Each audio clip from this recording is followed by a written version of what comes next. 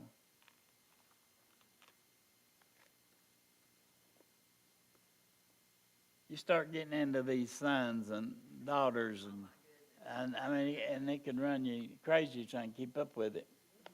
His first son was killed though, Yeah, by Absalom, because yeah. he's the one that raped his sister.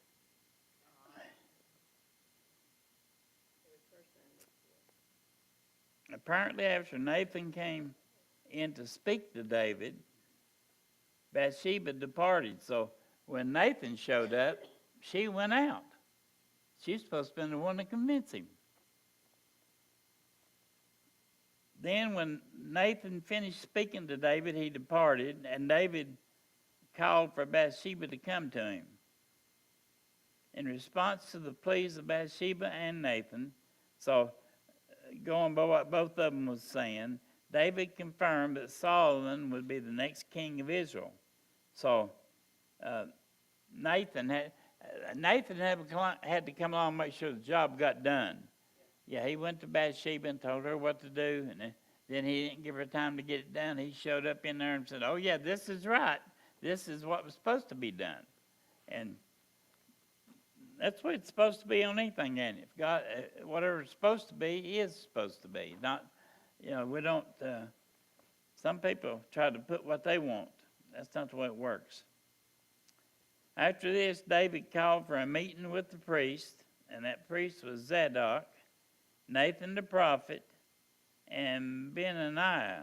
He's the commander of the army of Israel. So David called for a meeting with the priest, Nathan the prophet, and then Benaniah. He's the commander of the army of Israel.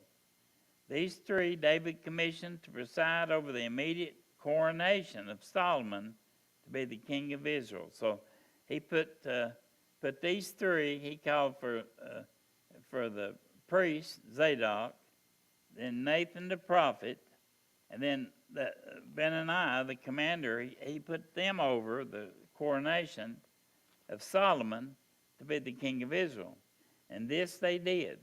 The people of Jerusalem united behind the new king Solomon, and with great rejoicing declared him to be their king. See, when the right one got in there, they was rejoicing, great rejoicing. That's what it said.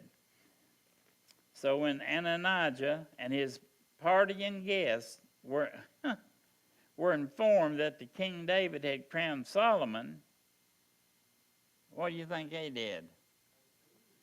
Yeah, they did. Then they thought the jig's up. I guess they thought he wouldn't know what they'd done. I guess he probably, maybe was so sick they thought he wouldn't be able to come out of it or something. I don't know.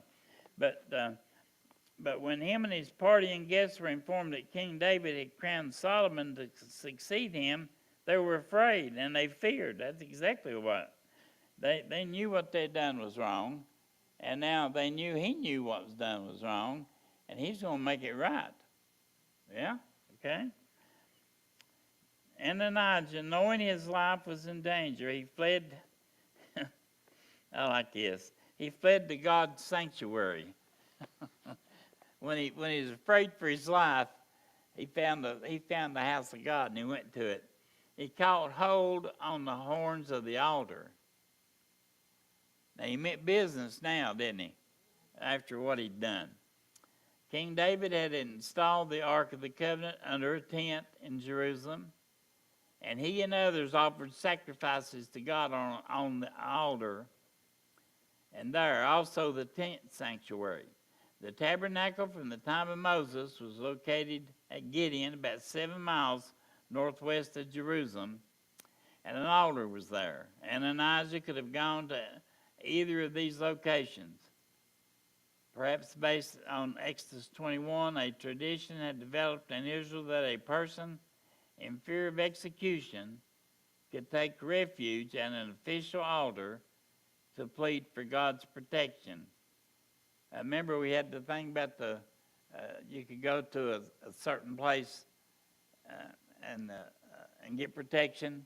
You'd find protection in that refuge. As it turned out for Ananijah, in response to his public acknowledging Solomon to be the new king, Solomon had mercy on his half-brother and sent him home. That's not the end of the story. Christians occupy positions of leadership in the home, church, community, and government. And if you don't believe that, just ask them. You Christian? Oh yeah. I'm talking about the leaders, the leadership in the home, the church, community. But a lot of people raise their hand and say, "Oh yes, I'm a Christian." Just saying it don't mean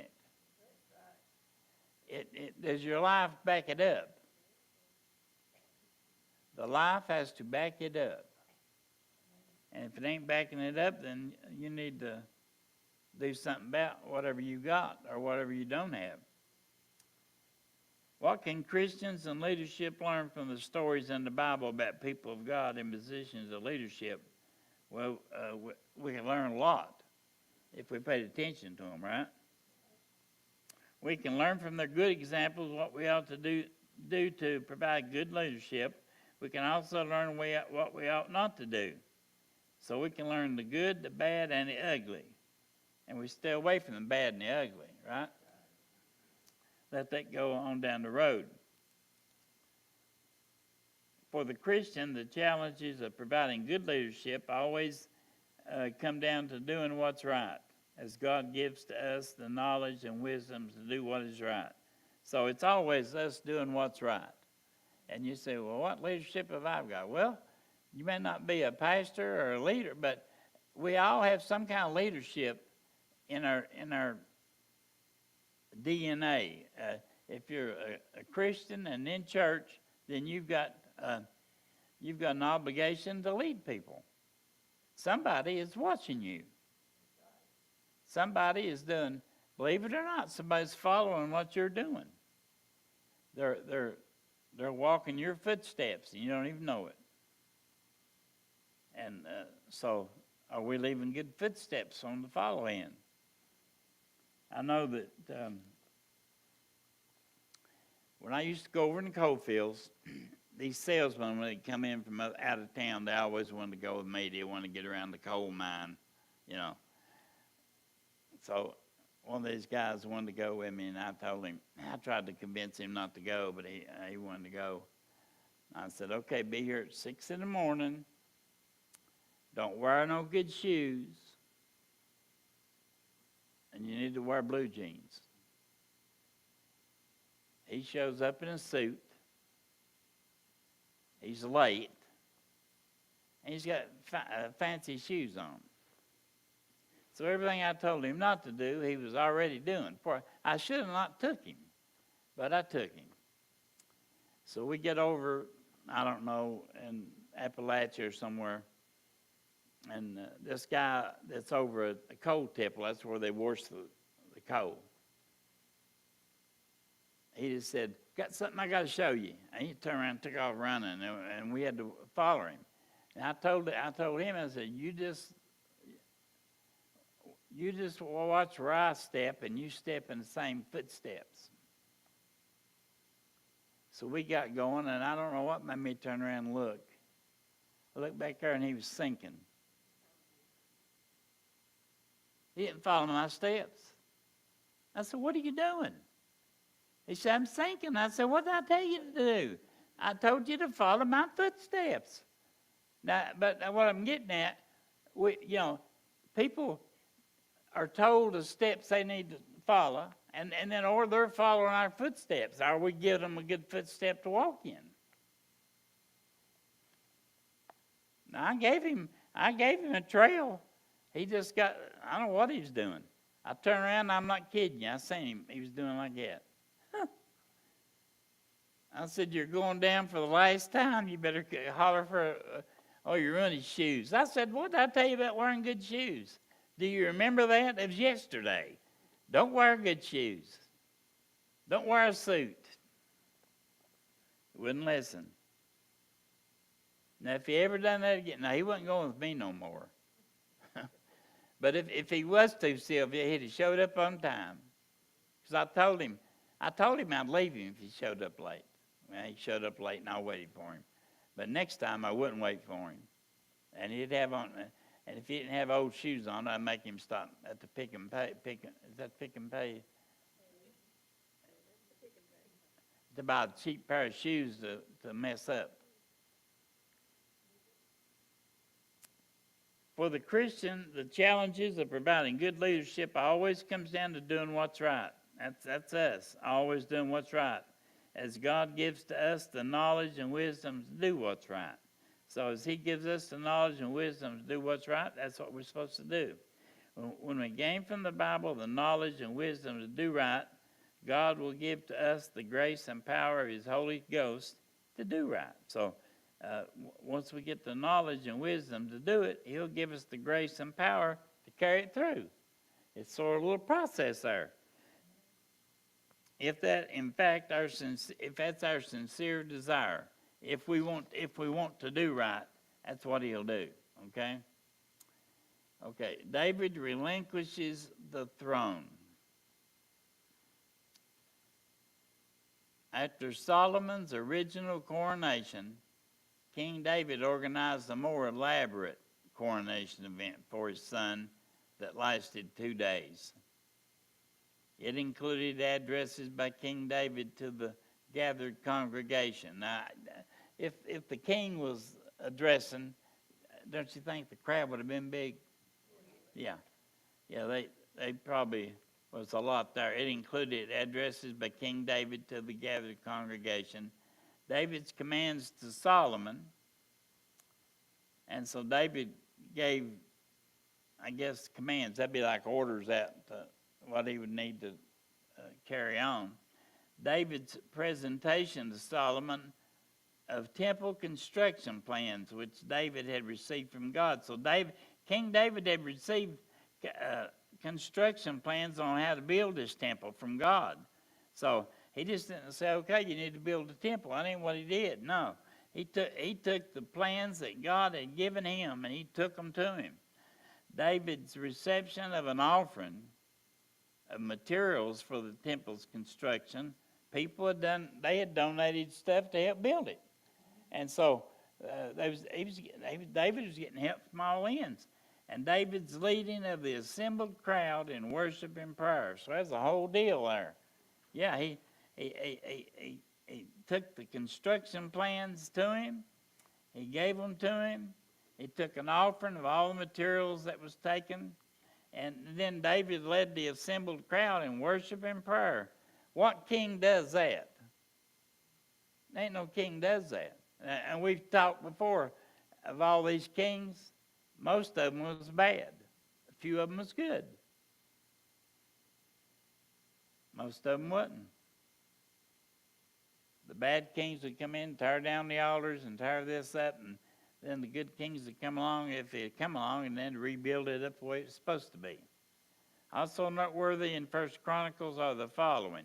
First, King David stated that God had chosen Solomon to succeed him. So he didn't get up there and say, hey, I'm picking Solomon over my other 18 boys. That ain't the way it worked. Yeah, I'm not doing it that way. He said, God has chosen Solomon to succeed him. So if you had a problem with that, you had a problem with God. And God had chosen Solomon to succeed him.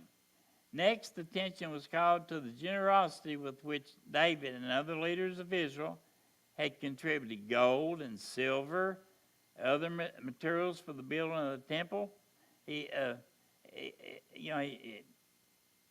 lot of gold and silver and a lot of materials was brought up for the building of the temple. Then David emphatically acknowledged in public prayer that everything given for the temple was an act of returning to the Lord what was already his. And King David's contribution of gold and silver for the temple construction was immense. A single talent, anybody know what a talent weighed? 75 pounds. That's a lot. That's heavy, ain't it? I don't know if I knew it was that heavy or not. So there was over 40 How many talents did it say? I saw here somewhere where it told about the later, it said, oh, maybe I misunderstood. It said 3,000 talents or something. I missed it. Okay, if it said 3,000 talents, a single talent was about 75 pounds. Now, I ain't the math that made. How much?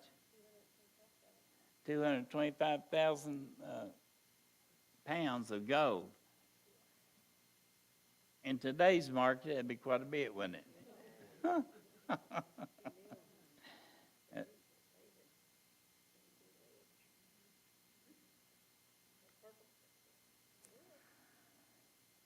To build a temple for the Lord had been David's ambition. That's what he wanted to do.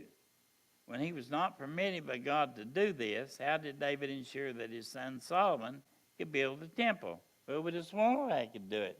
He announced that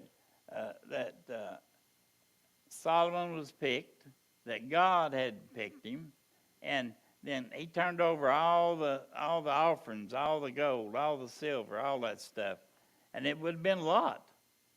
If it's so many thousands of talents, that's a lot. Well, if you read about the building of it, and it's saying do this and you didn't want to, and all the material. It's a lot. That's a lot. Okay, the second enthronement ceremony. These verses tell of the events on the second day of Solomon's recoronation as king. They were sacrificial offerings to God. A festive time of eating and socializing. And then the anointing again of Solomon as the new king of Israel. The number of sacrifices made at the tent meeting in Jerusalem was 3,000 animals. There's a lot of people standing. With accompanying offerings of wine, that's drink offerings, traditionally understood. Burnt offerings were expressions of the Israelites' devotion to their covenant with God. Boy, when they doing these burnt offerings, that'd been a mess, wouldn't it? I mean, it would have been. Yeah, the smell would have really been bad. In the midst of the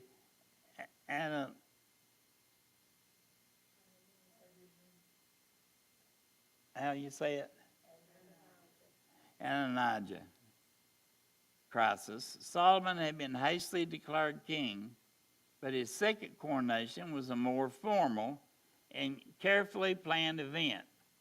So when the first time they did it, that's when they tried to straighten up the mess that they'd done putting the wrong one in there. And now all the prominent and powerful leaders of Israel pledged their allegiance to Solomon. This is the way they do it now, today's thing. That's the way they did it then. They did the prominent and powerful leaders. That's what we got to have, the prominent and powerful leaders to show up. And, like, they're supposed to pledge their allegiance to Solomon. And of most importance, the Lord magnified Solomon exceedingly in the sight of all Israel. Thus, in addition to King David and the leaders and people of Israel declaring David to be the new king, God worked for and through Solomon to establish him as the king of Israel.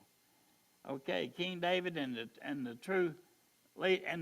leaders and the people of Israel declaring that David to be the new king, God worked for and through Solomon to establish him as the king of Israel. The generosity of David and others, and there was a lot of generosity there, wasn't it?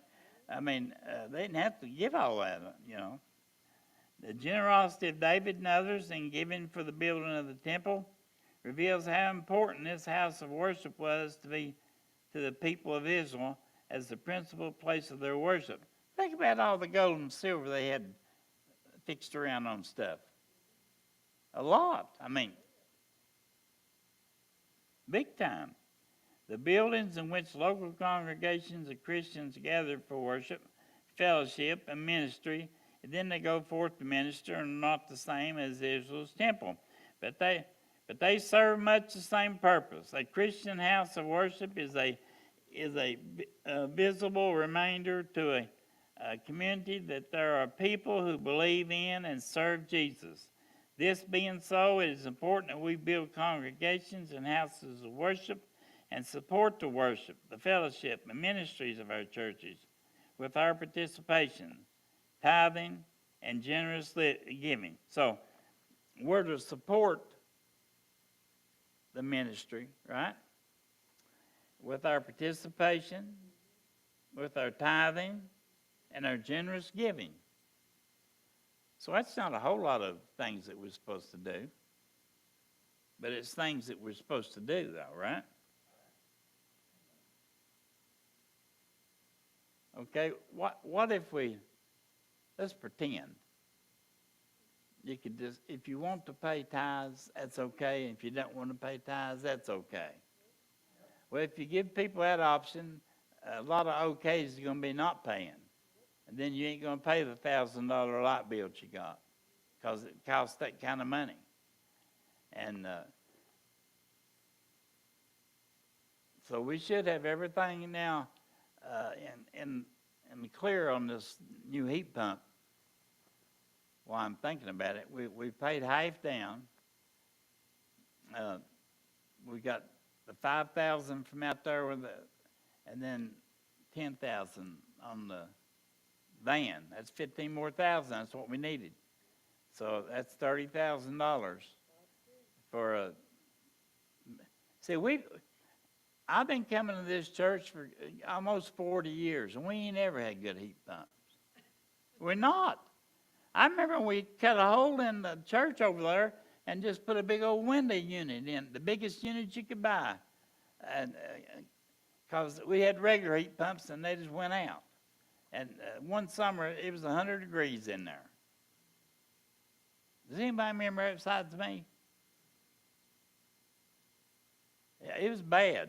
Pastor Hagee was working on the road. He was patrolling, so he wasn't in that. So I had to try to get things started quick and get done fast because I was afraid somebody's going to pass out in there.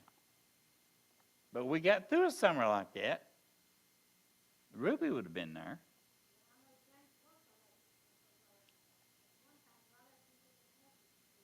Yeah.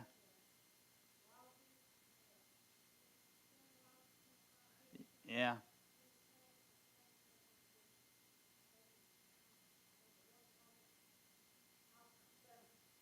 I don't remember how many heat pumps we had. It seemed like we had more than one, but seemed like there wasn't none of them no count. And then here we've had to work on these about every year. I mean, we've not had a new one. We've been here 20-some years, and it's the same one as here when we bought the place. So it was used then. So I guess they've done pretty good. But yeah. So I'll be glad to get a real industrial unit in here that's supposed to cover this in here, and we'll be, and our electric bill will go down because it'd be energy efficient. The one we've got, of course, ain't, but we'll get one that is. So I'm excited about getting it myself. It's a big upgrade for Yeah, it's definitely a big upgrade. Okay, now, Anna Janai, am I getting that right? Close enough. I think he might have thought he's going to get away with what he did. Not so fast, my friend. To better understand most of what's told in this chapter, keep in mind that Solomon was very young when he became king. He was under 20 years. He was under 20 years old. So what 19 to 20-year-old would know what they're doing about running a kingdom? None. You know, they're not that mature. But he was very young when he became king, under 20 years of age. He felt insecure and inadequate in comparison with his father David. Well, yeah. I mean, he was been a big king, and he left a legacy of what he had done. And his chief adversaries, Ananiah, Abiathar, Joab, and Shimei, were all much older than Solomon. So they figured, heck, I'm older. It should be me. And you got all them guys raising their hands. Why am I not the one?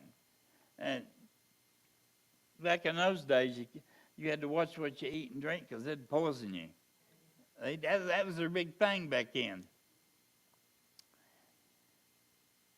Solomon, despite his being king, they had only. Do you believe this? They only pretended respect for him. Oh yeah, yeah, oh yeah. I got respect for him. Yeah, you do. Yeah. The fact is, all these men during David's lifetime had committed crimes worthy of death, but had been granted mercy. Heeding his father's wise counsel, Solomon placed Solomon put all these men on probation. And everybody knows what probation is, right? Yeah. Meaning that if any of them they was on probation, meaning that if any of them did anything threatening to his reign as king, they would be put to death. So they had their warning, right? Ananiah was the first to break his probation. He succeeded in persuading Bathsheba to become his advocate. And asking of Solomon that Abishag, the young virgin who had been David's nurse in his old age, be given as a wife to Ananiah. This provoked from Solomon an angry response to his mother. Ask for him the kingdom also, even for him and for Abiathar the priest and for Joab. Solomon felt threatened and was angered, and by the fact that Ananiah had made Solomon's own mother his advocate, what else might she be persuaded to do for Ananiah, Abiathar, and Joab? Solomon concluded that for the safety of Israel, Ananiah must receive the death that he had earned by attempting to make himself king while David was still reigning. That was the conclusion of the matter. As Paul Harvey says, that's the rest of the story. Okay, the kingdom gets established. These verses tell of King Solomon's. The reason I ain't read all these verses is way, way, way too many. I wouldn't have got nothing done. I'd still been reading verses. So I just sort of been going this way today. We'll try to be back to normal maybe next week. These verses tell of King Solomon's further efforts to make his rule as king secure. And that's what all the kings, when a king goes in, they want their rule to be secure. First, for his treasonous conclusion in trying to make Ananiah king, Solomon removed Abiathar from being high priest. Okay, the head started rolling. He removed Abiathar from being high priest and replaced him with Zadok. Next, Solomon, as his father, David, had commanded him to do so, turned his attention to carrying out justice against Joab, the brother-in-law of David. Okay, during David's reign, Joab had never been brought to justice. See, a lot of these have been escaping justice. They'd done things, but they hadn't had to pay for what they'd done. And during David's reign, Joab had never been brought to justice for murdering Abner and Amasa. In addition to these other offenses, these were punishable by death. He was keeping a list and checking it twice, wasn't he? Yeah. Joab's treasonous support of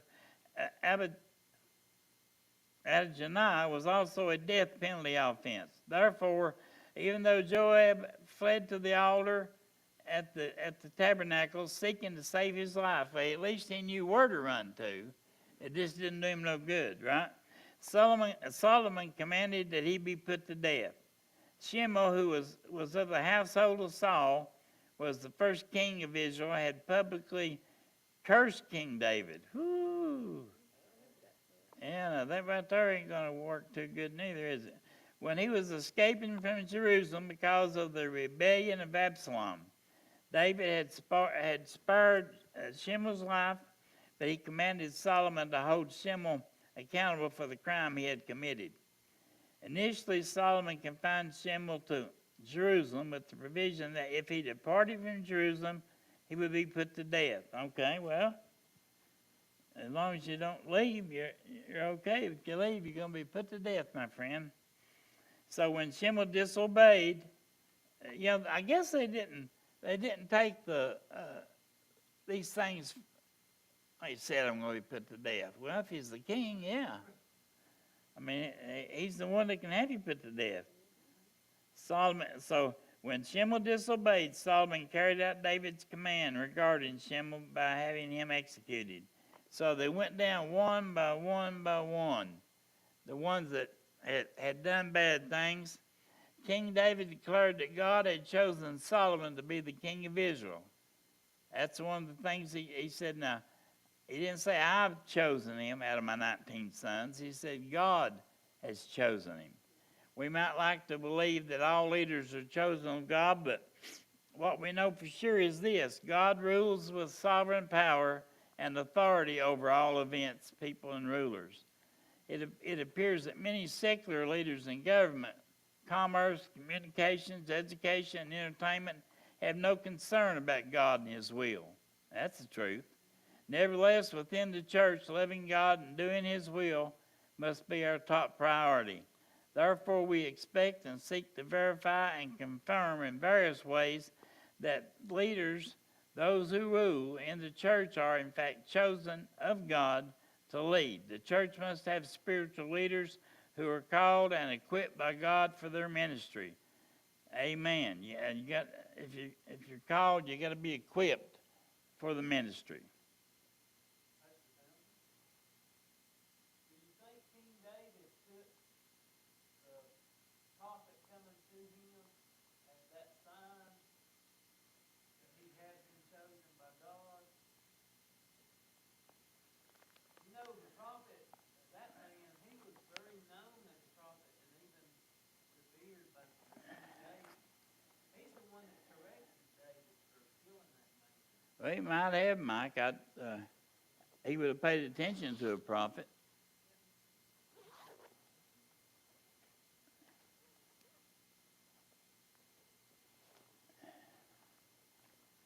Now, I don't know about y'all, but don't you think it's been awful quiet in here?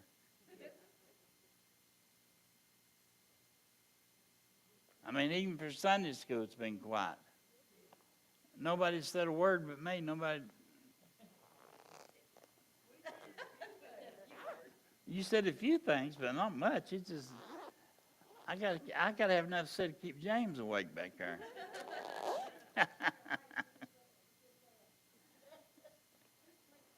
I know it. I seen his head dipped over there. I thought he was going to bounce off the wall.